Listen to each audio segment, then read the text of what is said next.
અમદાવાદના ધોળકામાં લોથલમાં ભેખડ ધસી પડતા પીએચડી રિસર્ચરનું મોત થયું છે। માટીના સેમ્પલ લેવા તે આવ્યા હતા અને એ જ વખતે ભેખડ ધસી પડી હતી અને સુરભી વર્મા નામની પીએચડી રિસર્ચરનું ઘટનામાં મોત થયું છે। આસિસ્ટન્ટ પ્રોફેસર ઇજાગ્રસ્ત થતા સોલા સિવિલમાં તેમને લઈ જવામાં આવ્યા। દિલ્હીના આસિસ્ટન્ટ પ્રોફેસર અને પીએચડીની રિસર્ચર જીઓલોજીકલ રિસર્ચ માટે તે આવ્યા હતા અને લોથલમાં 12 ફૂટ ઊંડા ખાડામાં તે ઉતરીને સેમ્પલ લઈ રહ્યા હતા રિસર્ચ માટે। તો માટીના સેમ્પલ લેતા સમયે અચાનક જ ભેખડ ધસી પડી હતી અને આખી દુર્ઘટના સર્જાઈ હતી। માટી ભીની હોવાથી નીચે ધસી પડી હોવાનું સામે આવ્યું છે। દિલ્હી આઈઆઈટીમાં પીએચડીનો અભ્યાસ કરતી હતી સુરભી વર્મા અને તેમનું દુઃખદ મોત થયું છે।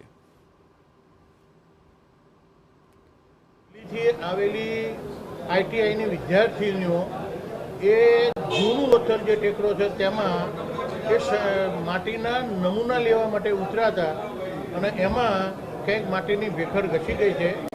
એમાં એક વિદ્યાર્થીનું અવસાન થયું છે। લોથલ હેરિટેજ સાઇટની બરાબર નજીક આપણે કહીએ તો જૂના લોથલ જેને કહેવાય છે ત્યાં એક દુર્ઘટના આજે બની છે અને તમે જોશો કે આ જે સોઇલ સેમ્પલિંગ લેવા માટે આઈઆઈટી ગાંધીનગરથી એક પીએચડી વિદ્યાર્થીની અને આસિસ્ટન્ટ પ્રોફેસર અહીંયા આવ્યા હતા અને એ સમયે આ ઘટના બની છે। અને આ ઘટના તમે જોશો તો અહીંયા જ્યારે સેમ્પલિંગ લેવા માટે તેઓ બંને નીચે અહીંયા ઉતર્યા એ સમય લગભગ 10:30 વાગ્યાની આસપાસ આ બનાવ બન્યો છે। એમને જરા પણ અંદાજો ન આવ્યો કારણ કે આ જે જમીન છે એ જમીન ચીકણી છે અને જ્યારે તેઓ સેમ્પલિંગ લઈ રહ્યા હતા ત્યારે તેઓ ત્યાં નીચે જ ઊભા હતા અને ત્યાં નીચે પાણી પણ છે અને એના કારણે જે માટી ધસી પડી અને એમાં જે 24 વર્ષીય સુરભી વર્મા છે એનું માટીમાં દબાઈ જવાને કારણે મોત થયું છે કારણ કે રિસ્પોન્ડ જ ન કરી શકી।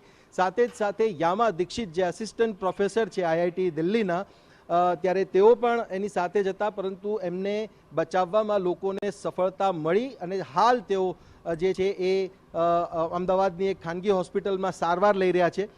સાથે જ સાથે આ જે બનાવ બન્યો છે બનાવમાં આ મહિલા આસિસ્ટન્ટ પ્રોફેસર અને પીએચડી સ્ટુડન્ટ જે છે એની સાથે આઈઆઈટી ગાંધીનગરના 2 આસિસ્ટન્ટ પ્રોફેસર પણ અહીંયા સામેલ હતા અને આપ જોશો પણ તો અહીંયા જે સોઇલ સેમ્પલિંગ માટેની જે એમની પ્રોસેસ હોય છે પ્રોસેસ માટે જે વસ્તુઓ છે એ વસ્તુઓ પણ અહીંયા છે અને સાથે જ સાથે ખોદકામની જે સામગ્રી છે સામગ્રી પણ અહીંયા જોવા મળી રહી છે।